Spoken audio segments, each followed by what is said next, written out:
J'ai le plaisir d'accueillir sur ce plateau pour en parler, en respectant les distances nécessaires et les gestes barrières, bien entendu. Je vais vous présenter dans cet ordre-là pour la régie. Nous allons commencer tout au bout, en face de moi, avec vous, Benoît Loget. Vous êtes le directeur industriel de Bridor, une filiale du groupe Le Duf, spécialisée dans les viennoiseries et les pains surgelés, avec de gros projets d'investissement en Bretagne. Justement, ça sera passionnant d'écouter ce projet. Merci d'être avec nous, Benoît Loget. À vos côtés, Jacques Pidou. Vous êtes président de BCF Life Science, une entreprise du Morbihan avec une spécialité tout à fait particulière qui consiste à produire des acides aminés naturels à partir de plumes de volaille. Voilà, je sais tout, mais vous allez nous expliquer davantage encore ce que recouvre cette activité. Vous dirigez une entreprise qui emploie 170 collaborateurs et collaboratrices et qui se trouve à Pleucadeuc, ville connue pour son festival des jumeaux. Hein, c'est bien ça. Au milieu de ce plateau, j'ai le plaisir d'accueillir Marc Brière. Vous êtes le président du directoire d'Arkea Capital. Avec vous, on va parler évidemment financement et des investissements nécessaires en Bretagne. Vous avez beaucoup de choses à partager et un certain optimisme que vous souhaiteriez partager avec l'auditoire à ce propos. Et puis, je termine ce tour de table avec vous, Christophe Lebihan. Vous êtes le directeur général de Mithilimer La Cancalaise, un groupe qui produit des produits de la mer et qui se trouve, comme son nom l'indique, à Cancale, c'est-à-dire tout près d'ici. Et donc, on imagine que dans votre activité, ce savoir-faire est relativement peu délocalisable. Et vous nous direz aussi, et c'est presque un scoop, tous les projets d'investissement industriel qui vont conforter encore l'outil de Mithilimer ici en Nord-Bretagne. Voilà pour les présentations rapides. Alors, je le disais, on est dans un moment particulier de sortie du confinement, j'allais dire sortie de crise, certainement pas, où la semaine dernière, nous avons découvert le plan de relance et son ampleur, les fameux 100 milliards. Et parmi les nombreux discours qui ont pu être prononcés en commentaire ou à l'occasion de ce plan de relance, il y a eu beaucoup d'interventions qui se sont centrées sur l'importance de la fameuse relocalisation, le maintien des outils de production sur les territoires. Nous sommes ici au Forum économique breton pour parler de la situation en Bretagne. Je me tourne vers vous pour la première question, Marc Brière. Je le disais, vous êtes le président du directoire d'Arkea Capital, la filiale Capital Investissement du groupe Arkea. Vous gérez un peu plus d'1 milliard d'euros. Ça va de la start-up, spécialiste de l'innovation, à la PME, à l'ETI. Donc, vous couvrez un large spectre, j'allais dire, de la réalité économique territoriale bretonne. Et j'avais envie de vous permettre d'exprimer votre regard, justement, sur la situation. Lorsqu'on s'est appelé pour préparer notre échange il y a quelques jours, vous me disiez que tout n'était pas négatif et que peut-être fallait-il justement profiter de l'occasion qui nous était donnée au FEB pour partager des motifs d'espérer. Oui, bonjour à tous. Merci Xavier, effectivement. Oui, je crois qu'effectivement, l'affluence à ce FEB, premier forum économique breton en atteste, mais tous les échanges qu'on peut avoir également. La Bretagne est une région, pour reprendre le mot qu'employait Brice Rocher dans un autre contexte, c'est une région très singulière et on le sait tous. On a la chance d'être d'une région qui a un très fort engagement, un très fort attachement à son territoire. Et ce qu'on constate tous les jours, effectivement, c'est que finalement, on a la chance d'opérer, d'être ensemble d'un territoire qui se remonte les manches et qui va de l'avant pour trouver des solutions. C'est vraiment le constat que je fais et que nous pouvons faire quand on intervient sur l'accompagnement des entreprises. On a vraiment la conviction qu'en Bretagne, je dirais qu'il y a peut-être je ne sais pas si on peut le dire comme ça, mais un taux d'indépendance des entreprises bretonnes et une capacité à choisir son propre destin, à maintenir les centres de décision, puisque c'est le thème de cette réunion, qui me semble être assez important, une vraie volonté. Le fait de maintenir les centres de décision, pour moi, ça passe avant tout par la volonté des hommes. Et je crois que beaucoup de chefs d'entreprise bretons, dont certains participent à ce forum, ont vraiment ce choix et cette volonté ancrée de garder des ETI, des PME indépendante, puissante, en développement, en conquête. Ça, c'est fort et tout l'écosystème autour peut y contribuer, mais ça part d'abord de la volonté des hommes. Et je trouve que là-dessus, on a une vraie carte à jouer. Alors, il ne faut pas s'arrêter à l'actualité immédiate, et ce sont peut-être les arbres qui cachent la forêt. Et on pense évidemment à Nokia, à Hop, à Technicolor, qui font l'actualité avec des inquiétudes de délocalisation, de fermeture, de licenciement. C'est pas révélateur de l'ensemble du tissu économique et industriel que vous accompagnez. Bien sûr, ce que vous évoquez, c'est des noms qui font de la peine, effectivement, puisque ça traduit probablement aussi ces transitions auxquelles on fait référence ce matin. C'est-à-dire qu'il y a probablement des acteurs, je ne vais pas dire d'une ancienne économie, mais des business models qui, malheureusement, ont du mal à se renouveler. Et on en a connu aussi dans l'agroalimentaire breton ces dernières années. Véritablement, il y a un nombre de projets industriels, de nouveaux outils de production.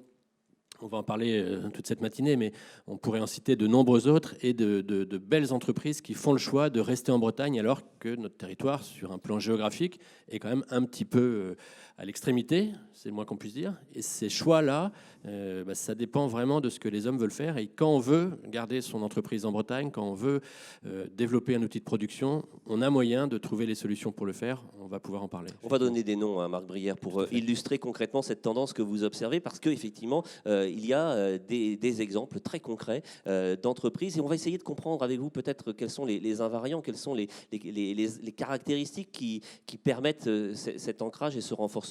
Vous aviez en tête quelques exemples.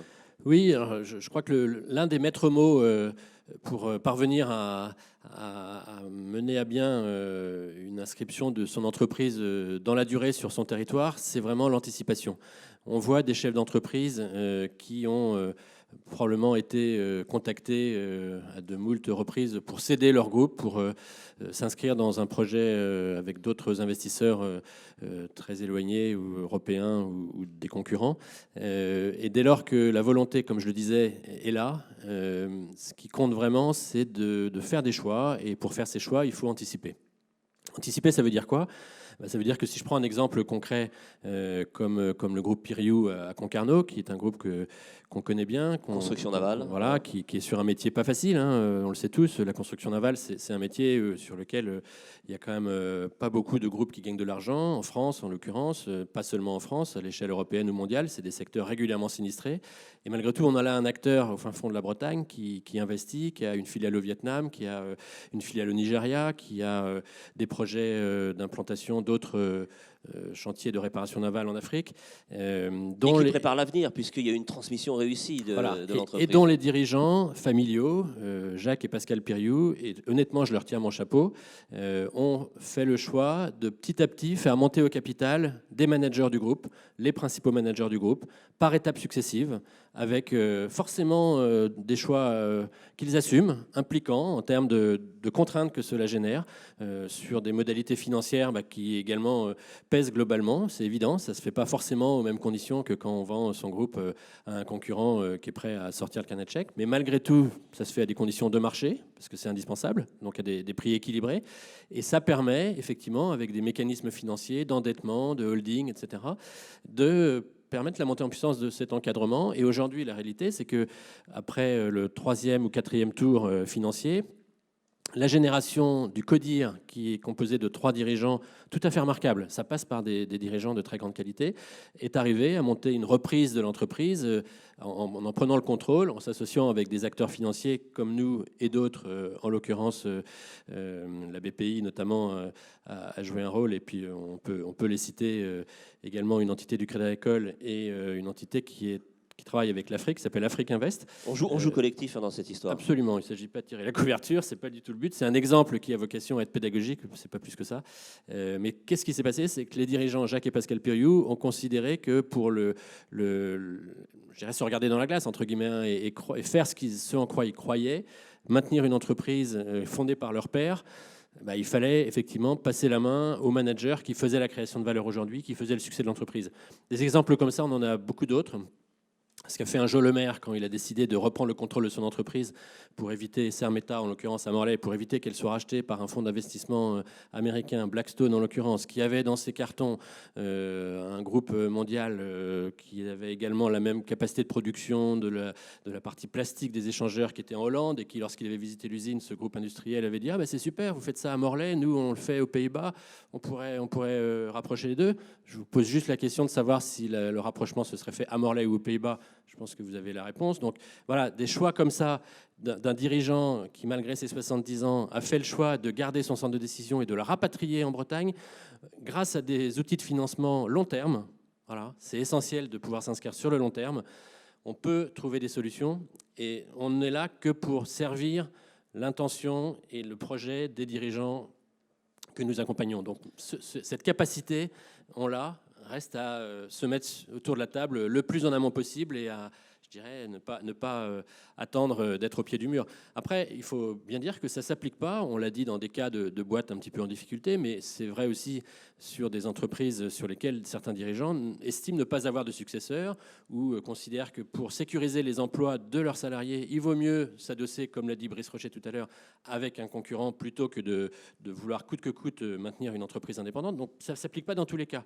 Mais dans un certain nombre de cas très nombreux, et il y a encore beaucoup de possibilités, on peut redynamiser notre région en consolidant des champions, en les maintenant en capacité de se développer de manière indépendante. Eh bien justement, les exemples qui vont suivre vont devenir illustrer de manière très très concrète le panorama que vous venez rapidement de nous brosser, Marc. Et je vais d'abord me tourner vers vous, Christophe Le Bihan. Je le disais en vous présentant, vous êtes le directeur général de Midi-Limer, la Cancalaise, une entreprise spécialisée dans les produits de la mer, les moules, les soupes de poisson et bien d'autres encore. Vous allez pouvoir nous détailler tout ça. Des produits qui sont effectivement non délocalisables, qui s'appuient sur une image de marque territoriale très forte et sur un savoir-faire local éprouvé depuis de nombreuses générations. Et vous aussi, me disiez-vous, vous êtes plutôt optimiste par rapport à la génération actuelle que vous côtoyez et que vous incarnez d'une certaine manière, sur la vision et l'envie de se donner les moyens. Alors, je le disais, un scoop dans quelques instants, parce qu'effectivement, chez Midi-Limer, vous venez d'annoncer un très important plan d'investissement qui répond totalement à notre interrogation de table ronde. Le maintien des centres de décision et des outils de production en Bretagne, avec vous, ça va continuer. Ah oui, c'est sûr. Non, on a une activité qui n'est pas du tout délocalisable, hein, les produits de la mer, et puis surtout, on n'en a pas envie. Ça, c'est la première des choses. Non, je pense que le principal atout aujourd'hui de la Bretagne, c'est la filière, la gestion de la filière dans son ensemble. Quand on parle de centre de décision, de centre de production, dans mon activité du moins, on ne peut pas exclure la filière. C'est-à-dire qu'aujourd'hui, on a une filière de produits de la mer en Bretagne qui est à tout point remarquable. Qui va de quel point de la chaîne jusqu'à quel point alors? Elle est bien aujourd'hui, nous, notre ambition et ce qu'on essaye de faire au quotidien, c'est on produit, on part de la production, de différentes productions, parce qu'on englobe tous les métiers de la mer, hein, aussi bien conchylicole, aquacole que les métiers de la pêche, jusqu'au consommateur final, au travers de différentes marques, que ce soit la Cancalaise pour le grand public, mais aussi Marilux pour les chefs étoilés. Donc aujourd'hui, nous, notre gestion de filière, c'est notre ADN. Et je pense que c'est aussi l'ADN de la Bretagne. C'est-à-dire qu'aujourd'hui, on ne peut plus dissocier, ce qui était peut-être un peu moins vrai il y a 15-20 ans de ça, mais on ne peut plus dissocier le producteur du consommateur. Et les dissocier, voire les opposer d'ailleurs, exactement. Souvent avec des antagonismes de rentabilité ou de partage de la valeur. Voilà. Donc nous, aujourd'hui, notre métier, c'est de générer le plus de valeur ajoutée possible et de la rétribuer le mieux possible pour que chacune des composantes de la filière puisse progresser. Voilà. Donc aujourd'hui, notre ADN, c'est celui-là. Ce qui fait qu'on est bien ancré en Bretagne et qu'on lance un plan d'investissement assez ambitieux sur les années à venir, qui colle tout à fait en plus avec la feuille de route qu'a posée le gouvernement il y a quelques semaines. Vous allez être éligible au plan de relance, là, hein. Disons qu'aujourd'hui, on a travaillé, ça fait 10 ans que l'on travaille sur un sujet, sur la neutralité carbone de notre produit sur la moule. Et aujourd'hui, je peux l'annoncer. Donc la moule, en 2022, va être la première protéine marine et animale de consommation avec une neutralité carbone. Donc voilà. Bravo à vous. C'est une avancée importante. Voilà, le public est sensible à cette annonce. Non, c'est une avancée très importante. On a commencé l'étude en 2012 en collaboration avec l'INRA. Donc, on avait commandé une étude. On a publié en 2012 un article au niveau mondial. Et derrière, on a décliné un objectif qui était d'arriver à cette neutralité carbone sur ce produit-là. Donc, on a déposé 2 brevets au niveau mondial sur la gestion de nos coproduits, qui est un gros sujet en baie du Mont-Saint-Michel. Mais aujourd'hui, voilà, on est en passe de développer de manière industrielle à Cancale toute cette ambition. Oui, bien sûr. Et puis, je rejoins énormément Marc sur ce qu'il vient de dire, c'est-à-dire que c'est avant tout une volonté humaine. C'est-à-dire qu'aujourd'hui, si ces centres de décision resteront en Bretagne, si on le veut, si on le souhaite, je pense qu'on a aussi la chance d'avoir un président de région qui a tracé une ligne, qui a tracé une route, notamment sur l'agroalimentaire avec le bien manger. Il y aura une table ronde sur ce sujet spécifique du bien manger. Et c'est hyper important pour ma génération, parce que du coup, ça nous inscrit dans un temps long. Et l'anticipation, c'est aussi ça, c'est s'inscrire sur un temps long. Et aujourd'hui, on a la chance de pouvoir inscrire le groupe sur un temps qui m'emmènera jusqu'à la retraite, j'espère. Voilà pour la feuille de route. On reviendra tout à l'heure avec vous, Christophe, peut-être sur certains aspects de vos projets. Mais le temps long, c'est quelque chose que vous connaissez bien, vous aussi, Jacques Pidou, président de BCF Life Science, une entreprise discrète, mais très internationale aujourd'hui et qui travaille depuis plus d'une vingtaine d'années désormais, peut-être même une trentaine, voire une quarantaine. Hein, on en est où? 86 le départ. 34 ans. 34 ans, oui, voilà, ça fonctionne. 34 ans, PME indépendante, je le disais très rapidement sans être un spécialiste de votre domaine qui relève de la chimie, hein, c'est bien ça. Vous produisez des acides aminés naturels à partir de volailles, de plumes de volailles. Et là aussi, le territoire a son importance parce que les plumes, elles ne viennent pas forcément de très loin. Oui, absolument. Ben, je rejoins le sujet de la filière. Hein. Nous, on est vraiment dans ce sujet-là. Nous, on fait un métier, on est au croisement de l'économie circulaire, puisqu'on utilise un coproduit, j'aime pas le mot déchet, donc j'emploie celui de coproduit. Oui, parce que vous lui donnez de la valeur. Parce qu'on lui donne de la valeur. Donc on est au croisement de l'économie circulaire et des biotechnologies. Alors, pour rester dans la Bretagne, je le précise d'emblée, c'est un Breton qui vous dit tout ça. C'est un Bourguignon qui vous dit tout ça, parce que je suis Bourguignon d'origine, mais je suis Breton depuis un certain temps. L'entreprise a été créée à l'origine par Jean Guillaumard, que certains d'entre vous doivent probablement connaître. Et à l'époque, et c'est vraiment, je le dis avec beaucoup d'affection, je pense que c'est aussi le génie breton, c'est qu'il y a une vision à l'époque, on est en 86, qui est de dire, je suis dans la filière volaille, ma filière, j'abats du poulet, etc. Donc je génère des coproduits. Dans les coproduits que je génère, par mon métier, il y a des plumes. Et puis, il y a des viscères, il y a des foies, il y a des cœurs, il y a des... Voilà. Et le génie de l'entreprise de l'époque, c'est de se dire, d'un côté, je vais créer des métiers qui vont valoriser ces coproduits. Donc, les viscères, les foies vont donner naissance à une très belle entreprise qui est donc près de Vannes, qui à l'époque qui s'appelle toujours Diana, mais qui fait partie du groupe Symrise maintenant, qui sont des facteurs d'appétence pour chiens et chats, puisqu'on peut faire des arômes à partir de viscères. Et l'entreprise BCF Life Science, qui à l'époque s'appelle Bretagne Chimie Film, qui s'appelle BCF Life Science maintenant, et dont le métier est d'extraire des protéines, de la kératine. Il y a des protéines à l'état naturel dans la plume, ce qu'on appelle la kératine, et il y a de la cystine à l'état naturel. Et ça, c'est important dans des débouchés, notamment voilà. la nutrition, voilà. les cosmétiques. Et notre métier, c'est de recevoir des plumes tous les jours. Alors tout ça, c'est évidemment très industrialisé, très standardisé. Hein, c'est pas de la cueillette. Hein. Ça se fait sous contrôle vétérinaire. Enfin, c'est très encadré. On reçoit cette matière première, on prend cette protéine, et notre métier consiste à casser la protéine pour aller au stade d'acide aminé. Hein. Les acides aminés sont les constituants des protéines. Et ensuite, on fait des tas d'applications dans le domaine pharmaceutique, compléments alimentaires, nutrition médicale, en vétérinaire, voilà, sur des marchés de niche et à valeur ajoutée. Il n'y a que ça qui nous intéresse. Alors, en m'intéressant justement à votre entreprise, j'ai découvert que vous étiez les seuls en Europe à développer cette spécialité et que vous avez des concurrents, mais qui sont plutôt loin de vos bases, qui sont en Asie. Qu'est-ce qui explique cette singularité et ce positionnement, vous le dites, hein, marché de niche à valeur ajoutée? En fait, l'extraction d'acides aminés se fait sous plusieurs manières. Donc, on est les seuls en Europe à utiliser cette technologie d'extraction. En revanche, d'autres concurrents européens, allemands en particulier, font de l'extraction, mais à partir de procédés différents. En général, plutôt par des procédés fermentaires. Voilà. Mais en Europe, on est les seuls à faire ce métier. Donc voilà, nous, c'est une entreprise qu'on a repris en 2008 avec mon associé. On a investi dans l'entreprise. On n'était absolument pas des héritiers. On a mis notre argent dans l'entreprise. Et l'entreprise aujourd'hui est toujours indépendante. Hein. Oui, on a construit notre majorité. On a mis 10 ans pour construire notre majorité.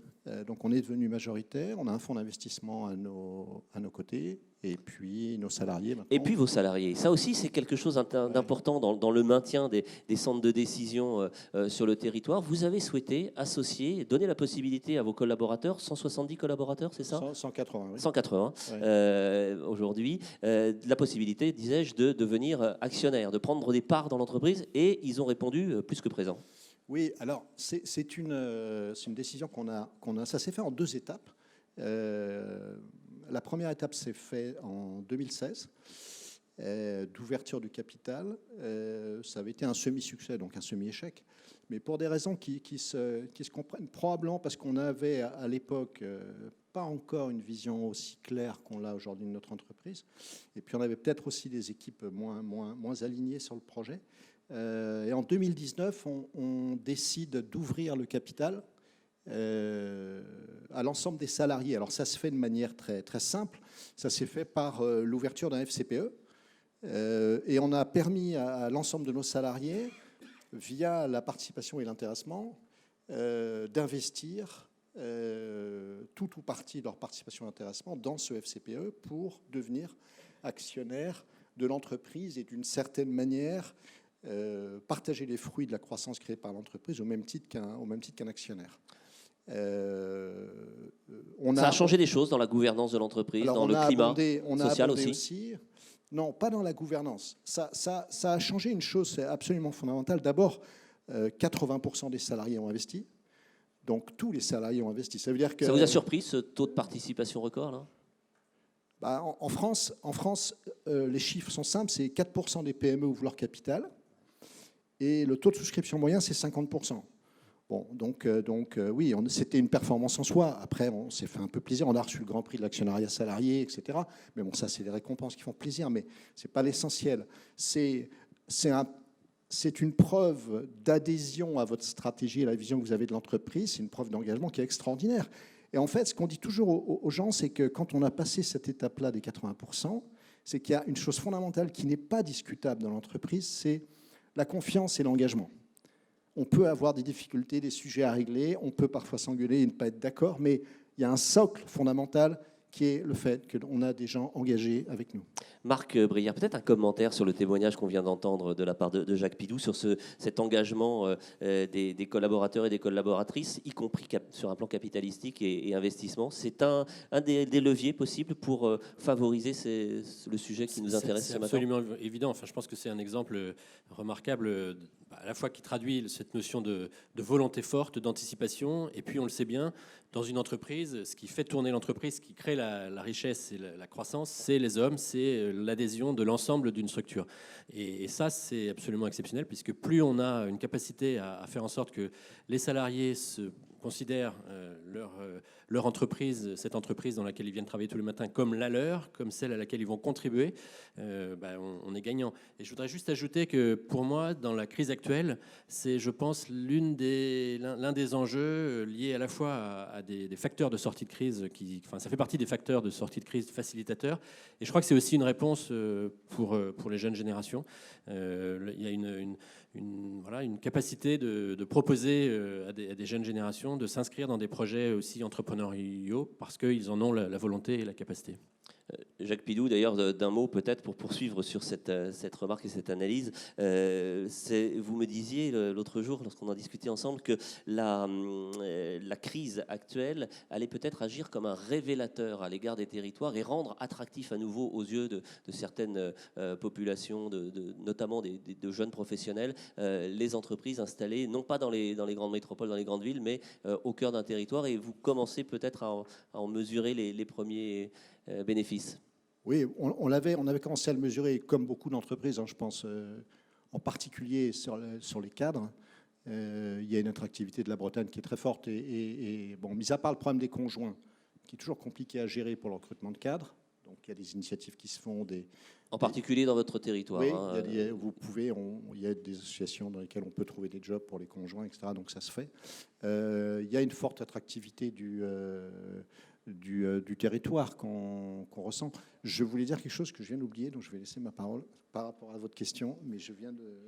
Eh bien, vous aurez le droit de revenir tout à l'heure pour partager votre réflexion. On va poursuivre et vous allez voir qu'il y a un fil rouge finalement dans ces témoignages qui se tissent tout à fait naturellement. Avec vous, Benoît Loget, je le disais, vous êtes le directeur de Bridor. Alors Bridor, on a beaucoup entendu parler en fin d'année dernière de l'annonce qui avait été faite par votre groupe, filiale du groupe Le Duf, qui annonce un énorme investissement industriel dans une nouvelle usine, la 3e, qui va être basée à Liffré, en Ille-et-Vilaine, au nord de Rennes. Au départ, pourtant, ce n'était pas complètement écrit d'avance, ce projet-là, et vous avez été à l'origine, vous avez accompagné sa maturation. Expliquez-nous quels étaient les enjeux en cause et qu'est-ce qui a finalement fait pencher la balance en faveur de cet investissement localisé en Bretagne. Bonjour à tous. Effectivement, Bridor, on est la figure de proue de la branche industrie du groupe Le Duf. Donc Le Duf est connu pour être un Finistérien pur souche, très ancré dans le territoire et très passionné par sa région. Lorsqu'on a cette croissance du groupe, et en particulier de Bridor depuis plusieurs années, et définit le besoin d'un nouveau site de production, on va démarrer tous ensemble sur une démarche collective de dire on analyse les flux, on analyse le positionnement de nos clients, on positionne l'entreprise à 10 ans, etc. Et très vite, M. Le Duf nous dit mais peut-être, même si je suis un breton pur souche et ancré, peut-être que ce n'est pas la solution de continuer à se développer en Bretagne, puisque notre premier site, le bateau amiral, l'histoire, c'est Sarvon-sur-Vilaine, puis un site près de Laval. Et très vite, il nous dit on a des collègues en Allemagne, près de Düsseldorf, et ils ont aussi un besoin d'extension, et peut-être qu'on peut faire d'une pierre deux coups et s'installer en Allemagne. Premier réflexe, quand vous analysez les flux, les démarches un peu, je dirais, partagées, tout le monde va faire ces analyses-là, et on se dit, ouais, peut-être une bonne idée, mais nous, sur le plancher, on se dit, monsieur Duf, vous êtes quand même breton, pure souche, et un de vos leitmotivs historiques, c'était de dire que la valeur de vos hommes, c'était votre trésor, quelque part. Et nous, derrière, on se dit, si on va en Allemagne demain, comment on fait pour transmettre l'ADN du groupe Le Duf, de Bridor en particulier, sur ce savoir-faire. On peut tous avoir des belles machines, mais on a surtout des filières de matières premières à proximité des sites. On s'approvisionne à proximité des sites. Et puis, une force de Bridor, c'est de s'appuyer sur son trésor humain. Son trésor humain, c'est d'avoir su, dès le début, s'appuyer sur les forces en présence pour faire grandir les gens. C'est un peu ce qu'on appelle l'ascenseur social. 70%, par exemple, de mon encadrement sur le site de Sarvon-sur-Vilaine est issu du terrain.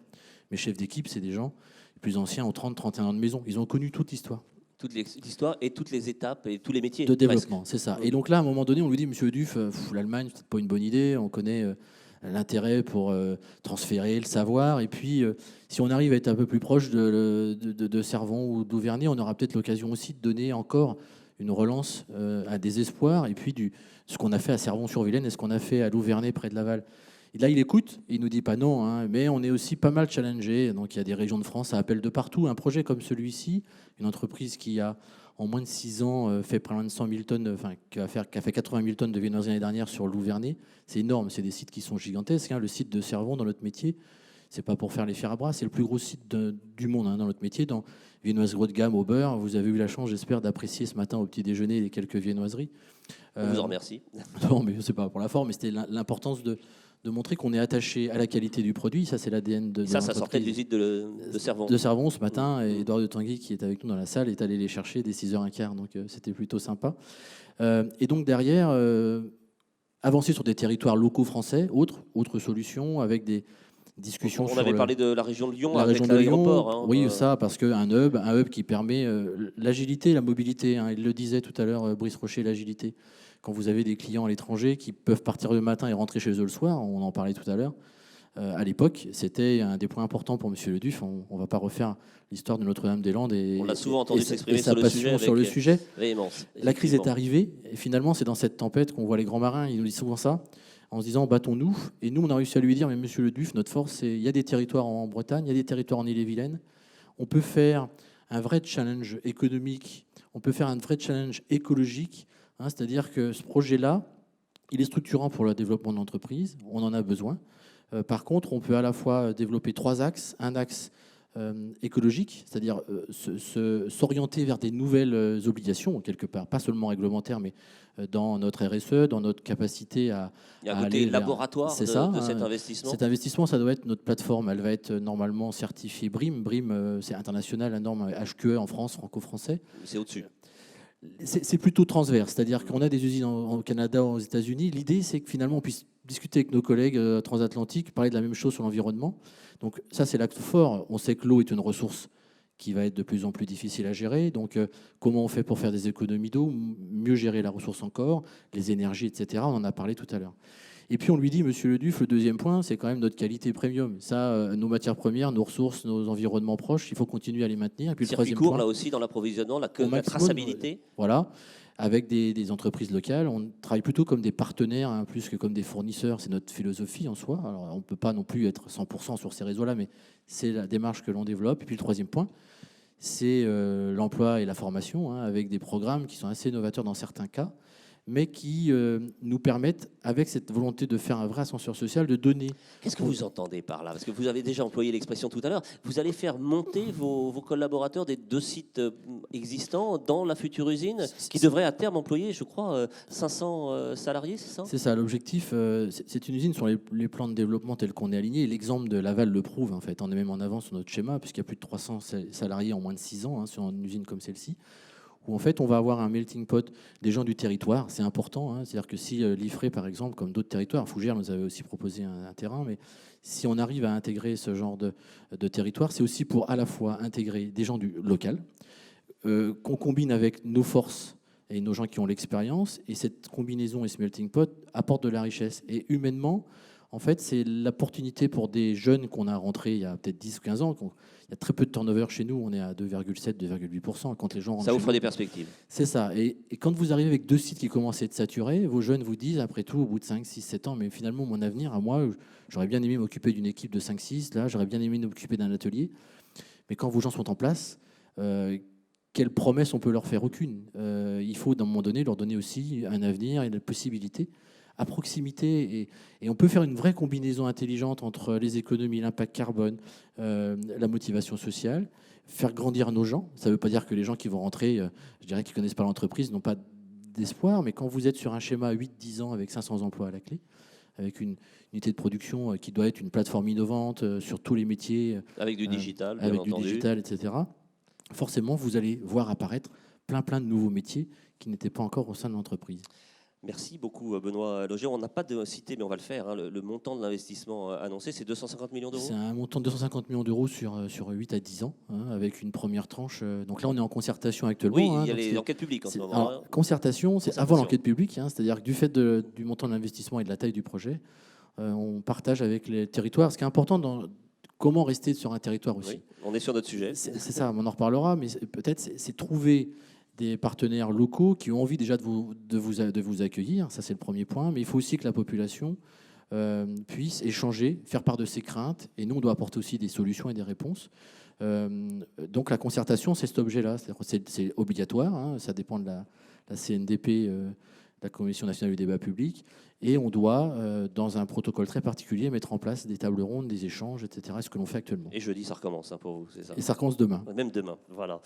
Alors, il nous reste une dizaine de minutes pour respecter le timing de notre table ronde. J'aimerais qu'on vienne avec vous peut-être très, très synthétiquement sur vos attentes et le regard que vous portez justement sur le plan de relance et singulièrement ces déclinaisons en région par rapport à notre problématique de maintien des centres de décision et des outils de production. Marc Brière, je vais peut-être me tourner vers vous sur cette question par rapport aux accompagnements bretons. Je crois que savoir que vous êtes administrateur de France Invest et quand vous discutez avec cette entité nationale, vous voyez qu'il y a la possibilité de déclinaison peut-être un petit peu plus locale des accompagnements et ça c'est plutôt bon signe selon vous.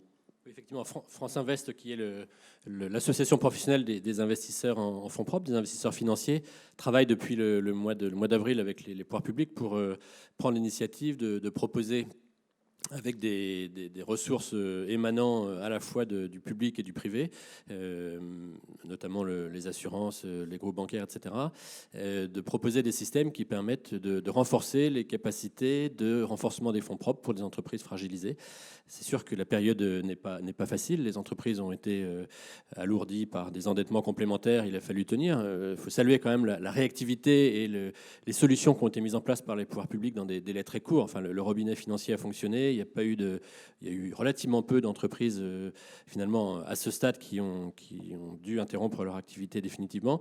Donc aujourd'hui, il y a quand même eu de la part des pouvoirs publics des systèmes qui ont été remarquablement mis en place. Mais pour autant, cet endettement supplémentaire, il va arriver à devoir être remboursé. Et on sait bien qu'il y a deux solutions. Soit on apporte une logique de prêts à long terme, mais un jour ou l'autre, les prêts, ça capitalise et il faudra un jour les rembourser.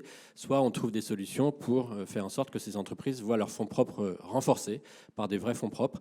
Pas forcément dilutifs, ça peut être dilutif plus tard. Il est vrai que dans la période actuelle, ce n'est pas forcément la meilleure période pour un chef d'entreprise d'ouvrir son capital, parce qu'il peut craindre éventuellement des problématiques de valorisation moins favorables pour lui, etc. Mais il y a des solutions. On peut différer la fixation de la valeur par des outils obligataires, c'est des choses qui existent. Donc effectivement, l'ensemble des acteurs du capital investissement travaillent là-dessus. Et en Bretagne, je sais qu'il y a des projets également qui pourront s'inscrire dans ce cadre-là. On a des discussions, c'est prématuré pour la marche à suivre, c'est de rester en contact avec ces interlocuteurs bancaires et financiers. Oui, il y aura des annonces. Les investisseurs financiers et les banques seront parfaitement informés de tout ça. Donc il y aura des possibilités. Et je souligne également que tout ce qu'on est en train de dire, ça vaut. On a parlé beaucoup de très belles ETI, d'entreprises d'une taille déjà significative, plusieurs centaines ou milliers d'entreprises. Mais il n'y a pas que ça. Il y a également les petites entreprises. Voilà, les petites entreprises qui font 2, 3, 4 millions d'euros de chiffre d'affaires, 20 personnes. Et il y a également des solutions pour ces solutions-là. Il y a la structure de place. La Bretagne est probablement l'une des régions les plus exemplaires en la matière, avec depuis plus de 10 ans un outil qui s'appelle Braze Invest PME, qui s'appelait avant Bretagne Jeune Entreprise, mais qui permet d'apporter des fonds propres, même de quelques centaines de milliers d'euros, pour des petites entreprises ou pour reprendre des entreprises, pour des managers qui veulent reprendre une boîte. Donc il y a des solutions à toutes les strates. Et également, on est en train de parler des ETI et des PME, mais il ne faut pas opposer PME et ETI avec les grands groupes. Je pense que c'est aussi quelque chose que je voulais préciser. Il ne faut pas qu'on croie qu'on ne voit le salut qu'à travers les PME-ETI. On a besoin de grandes entreprises et de grands groupes présents sur nos territoires. Il est évident que pour des PME et a fortiori pour des startups, pouvoir interagir avec des PME, des ETI et des grands groupes pour tester leurs innovations, pour donner plus d'agilité, de réactivité et les grands groupes servir de laboratoire d'essai de nouvelles technologies, cette interaction permanente, elle est absolument majeure. Donc voilà, c'était juste une aparté que je voulais refaire. Il s'agit pas d'opposer les uns aux autres, mais de faire tous ensemble en sorte que le réseautage breton, qui est quand même une de nos forces et une de nos capacités exceptionnelles d'interaction, on le voit quand on a travaillé dans d'autres régions, notamment la région parisienne, comme c'est mon cas, on a cette chance en Bretagne pour faire groupe et pour faire travailler ensemble toutes nos énergies. Ouais, le Forum économique breton, ça sert aussi à ça. Voilà, donc pour répondre vraiment à votre question, oui, il y aura des solutions et je pense que... Alors après, toute l'ouverture de son capital, il faut bien comprendre que c'est une histoire d'homme à homme, d'homme à femme, enfin en tout cas d'interlocuteur à interlocuteur. Donc de confiance. De confiance à construire. Donc je prétends pas que tout le monde dira oui à tous les projets, évidemment. Et il faut de la diversité dans un marché, il faut qu'il y ait différentes solutions. C'est une histoire de rencontre, d'appétit et de séduction mutuelle. Mais l'argent, je serais tenté de dire que les solutions qui sont en train d'être mises en place vont vraiment être significatives. Il y en a déjà beaucoup, des moyens financiers par les acteurs régionaux. Il y en aura encore d'autres qui vont être imaginés. Et donc, avec ça, je pense que les beaux projets trouveront des financements. Merci beaucoup, Marc Bria. Jacques Pilou, vous avez peut-être retrouvé ce que vous souhaitiez partager avec nous. Ce que je voulais dire, c'était quelque chose que je trouve extrêmement positif. Il y a eu un sondage intéressant fait pendant le confinement par le MEDEF sur l'institution dans laquelle les Français ont le plus confiance pour passer la crise. Il y avait l'État, pas très surprenant, la sécurité sociale et l'entreprise. Donc l'entreprise a la cote et c'est un vrai facteur d'attractivité. Et aujourd'hui, les salariés chez nous, comme dans toutes les entreprises, considèrent leur boîte comme une vraie richesse. Et cette prise de conscience sera de plus en plus forte. Alors, Je pense que c'est le plan de relance sur lequel vous vouliez. Oui, moi j'avais envie de savoir ce que vous en attendiez de ce plan de relance, avec peut-être des attentions particulières portées à certains des dispositifs contenus dans ce qui a été présenté la semaine dernière. Le plan de relance, déjà, il va dans le bon sens. L'État a été extrêmement réactif. Moi, j'ai eu le préfet du Morbihan, par exemple, a été extrêmement actif, proche des entreprises, et a fait avancer les choses. Après, il y a un sujet structurel sur la fiscalité de production, qui est la semelle de plomb des entreprises françaises. C'est-à-dire qu'en France, c'est probablement le seul pays où vous pouvez perdre de l'argent et payer de l'impôt. La mesure visant à alléger les impôts de production va dans le bon sens. Selon Oui, vous, la fiscalité de production, c'est-à-dire la CVE, la CFE, la C3S, voilà, tous ces impôts qui dégradent la compétitivité de nos entreprises par rapport aux entreprises concurrentes, en particulier européennes. Ça, plus les cotisations employeurs. Elles sont plafonnées en Espagne, Allemagne, Italie et d'autres pays européens. Elles sont linéaires en France. Ce sont des revendications exprimées régulièrement par le MEDEF, dont Oui. vous faites partie, et qui Oui, absolument. ont pu être entendues ces dernières semaines. Donc il y a eu un pas qui a été fait, 10 milliards de réduction de la fiscalité de production. Et évidemment, ça va dans la bonne direction, mais il faut aller plus loin. Après, sur la relance, sur la dépense publique et la dépense privée. Vous avez des attentes là-dessus, hein? Oui, parce qu'il va y avoir beaucoup d'argent déversé dans l'économie, et c'est très bien, c'est parfait. Mais il faut que cet argent aille aux entreprises du territoire. Est-ce qu'il faut des contreparties? Est-ce qu'il faut justement, comme certains le réclament, qu'on sache vraiment à quoi va servir cet argent et comment va-t-il être dépensé? Oui, mais il faut rassurer les gens. L'argent dans une entreprise va toujours pour le développement de l'entreprise. Enfin, il ne va pas ailleurs. Mais il peut respecter plus ou moins des feuilles de route et le verdissement attendu de l'économie, par exemple. C'est des exemple. points de discussion dont tous les entrepreneurs sont prêts à discuter. La dépense publique, on voit encore beaucoup trop de décisions de l'État qui donnent des marchés à des entreprises étrangères pour quelques milliers d'euros, c'est-à-dire au moins 10 ans, alors que le critère de mieux 10 ans n'est jamais pris en compte. C'est-à-dire qu'on ne peut pas mettre sur un pied d'égalité deux entreprises, l'une qui effectivement est un peu mieux 10 ans sur le plan du prix, sans prendre en compte tout ce qu'elle peut toute sa contribution sur l'emploi, sur le développement du territoire, sur la démarche RSE, sur la transition énergétique. Repenser les marchés publics aussi et la manière dont ils sont construits. Oui, donc ça veut dire donner des directives pour que le critère de mieux 10 ans passe. Sur les entreprises privées, nous, on dépense plus de 10% de notre chiffre d'affaires annuel dans nos investissements. D'accord ? Donc on fait à peu près 4 à 5 millions d'euros d'investissement par an. Matériel, immatériel, bien sûr. Voilà. Pour une PME, ce qui est considérable. On a mis en place un indicateur qui est le critère de l'allocation de nos dépenses d'investissement aux entreprises bretonnes et aux entreprises françaises. Parce que on sait très bien comment on dirige nos boîtes. Si vous voulez faire bouger une boîte, vous mettez un indicateur, vous mesurez et vous progressez. Si vous n'avez pas d'indicateur, rien ne se passe. Il faut mesurer. Et il n'y a que le dirigeant qui peut avoir ce rôle stratégique de fixer ces directives-là à ses équipes en disant, y compris quitte à payer plus cher, moi, je n'ai pas de problème pour payer 5 à 10% quand on peut se le permettre, et toutes les entreprises ne peuvent pas le faire, mais on peut accepter l'idée de payer plus cher pour favoriser notre territoire. Mais il n'y a que les dirigeants qui peuvent... À l'arrivée, vous êtes gagnant de cette Mais on est gagnant parce que territoriale. Quand on crée un emploi, il y a 3 emplois induits. Donc, on demande, notamment sur la dépense publique, on demande à des myopes de regarder loin. Les gens qui prennent la décision pour quelques milliers d'euros de faire perdre des centaines de milliers d'euros à une entreprise du territoire, c'est irresponsable. On entend la colère qui vous caractérise à ce moment-là. Oui, parce que c'est irresponsable. Voilà. Et vous aussi, vous l'entendez. Merci Jacques Pidou. Peut-être en réaction et en complément justement sur les attentes, vous disiez on est pile poil raccord avec le plan de relance chez Bitiline-Mer avec notre projet. Très concrètement, comment ça va se traduire? Moi, je fais partie d'une génération à qui on a dit dès le plus jeune âge que rien n'était possible. Et ce plan de relance, je l'ai lu plusieurs fois, la nuit dernière, encore une fois. Et on s'inscrit dans ce plan de relance, mais naturellement, par le travail de ces 15 dernières années. Ce plan de relance, moi, je le vois comme une réponse à beaucoup d'interrogations que j'avais en tant qu'entrepreneur. C'est qu'aujourd'hui, ça me paraît possible. Et ça, je pense que c'est la chose la plus importante. Je suis tout à fait raccord sur le fait que le gouvernement a été extrêmement efficace.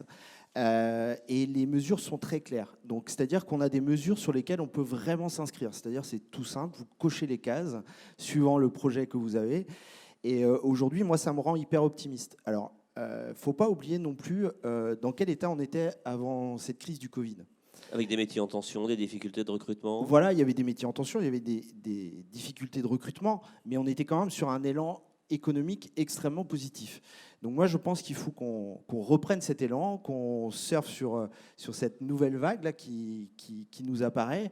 Et nous, aujourd'hui, Mithilimer, notre projet est à notre échelle ambitieux, mais on s'inscrit pleinement dans cette continuité aussi bien écologique qu'économique. Et je pense que oui, effectivement, ce plan de relance nous permet de nous inscrire dans la durée.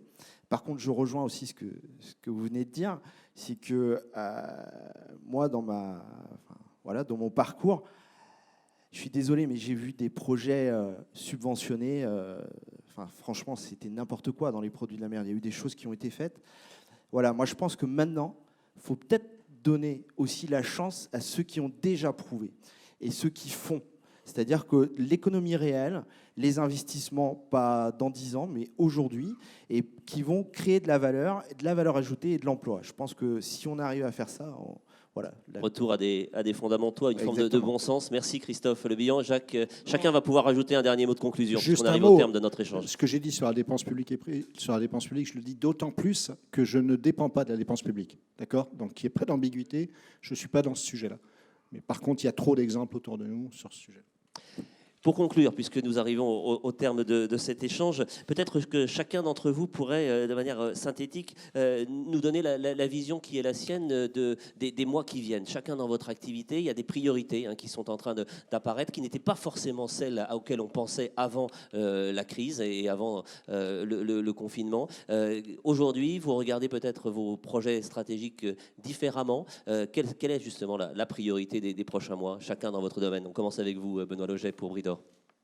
Écoutez, nous, notre route est tracée par M. Leduff en soi. C'est-à-dire, c'est la guerre, entre guillemets, c'est la tempête, et on fonce. C'est-à-dire qu'il faut, dans cette tempête, c'est là où il faut continuer à se relever les manches, parce qu'il a décidé de ne pas freiner sur ses investissements, considérant que c'est comme ça qu'on luttera contre la concurrence étrangère.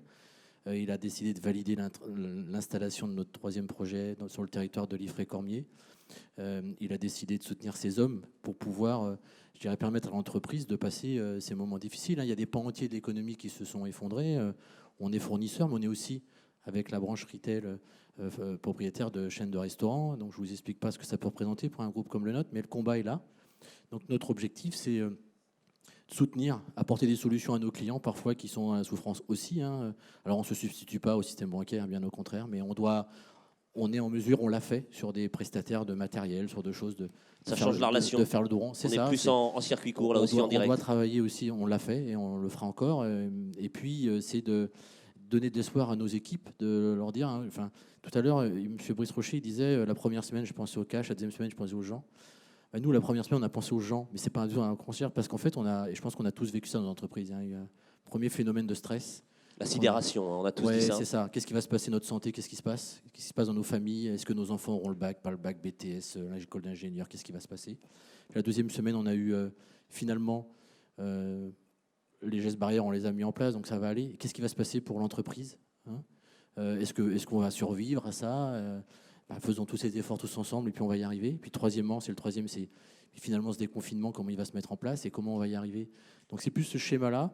Et ça oblige forcément à revoir certaines politiques sur la gestion de l'environnement, etc., etc. Donc tous ces programmes-là, c'est ça nos priorités à soi pour que nos 1250 familles actuellement voient un avenir aussi rose, et puis que les nouvelles qui vont rentrer avec nous, parce qu'on y croit fortement, continuer à se construire une belle vie. On va suivre ça avec attention dans les mois qui viennent. Merci beaucoup. Merci. Benoît Loget.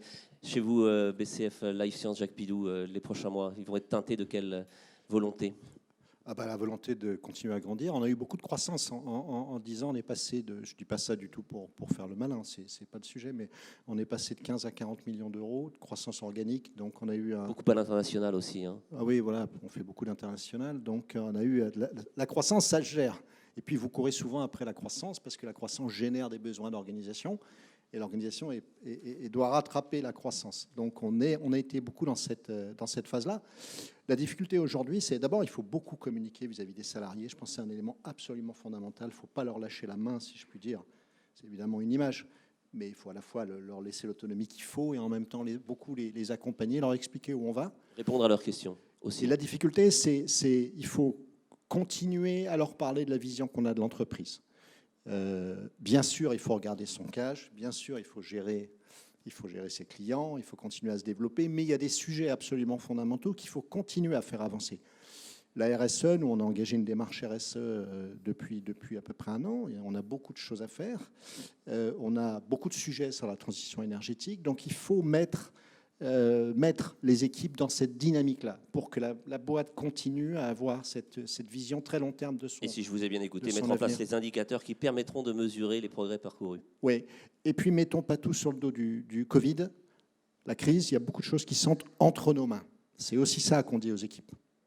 Donc c'est possible. Merci beaucoup. Marc Brière, de votre côté, avec l'œil du financier qui est le vôtre. Enfin, le financier, mais aussi le chef d'entreprise, puisque j'ai la chance d'animer une filiale du groupe Arkea qui emploie une petite quarantaine de personnes. Donc c'est aussi beaucoup de relations humaines. Et je reviendrai en parfaite cohérence avec ce que vous avez dit tous les deux, à la fois à l'échelle de nos entreprises ou d'un groupe comme le nôtre, mais également à l'échelle de notre région. Je pense que pour moi, le mot d'ordre et le mot-clé, c'est faire ensemble. C'est-à-dire qu'au cours des mois qui viennent, et on l'a particulièrement vu pendant cette période troublée, mais ça va être encore plus le cas dans cette période de redémarrage qu'on espère tous de nos voeux, qu'on attend tous de nos voeux, le faire ensemble, responsabiliser, faire adhérer, investir sur les talents, investir sur les hommes, c'est ça qui va nous permettre de nous en sortir et de continuer à faire la course en tête comme on le fait aujourd'hui.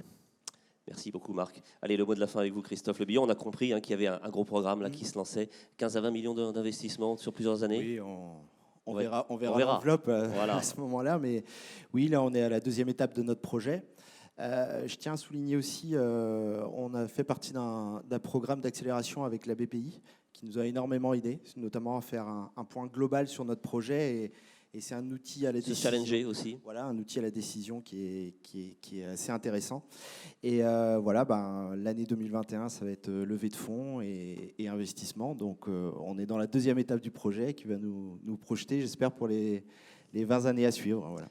Merci Christophe. Merci à tous les 4. Vous aviez commencé votre propos introductif, Marc Brière, en disant qu'il fallait rester optimiste. Je crois que cette table ronde, à travers les témoignages que nous venons d'entendre, a montré qu'il y avait effectivement raison de garder espoir et volonté. Et on sait que là où il y a une volonté, il y a un chemin. Alors merci à tous les 4. Merci à vous pour votre écoute. Alors on n'a pas pu prendre de questions. C'est volontaire pour des questions de circulation de micro et de gestion du temps. J'espère que vous avez fait votre miel de ces échanges. Je vous invite, et là vous pourrez intervenir directement, à partager au lab qui vont démarrer à 12h15 précise. Il y en a 2 en simultané. L'un consacré aux pénuries de talents, comment attirer en Bretagne, qui sera animé par Jean Bazir de Produits en Bretagne. Et puis un autre lab, RSE et nouvelles organisations du travail, un nouveau modèle breton. C'est la question à laquelle tentera de répondre Adeline Kérou du groupe Enedis en Bretagne. Voilà, vous savez tout. Bonne suite de programme et à tout à l'heure.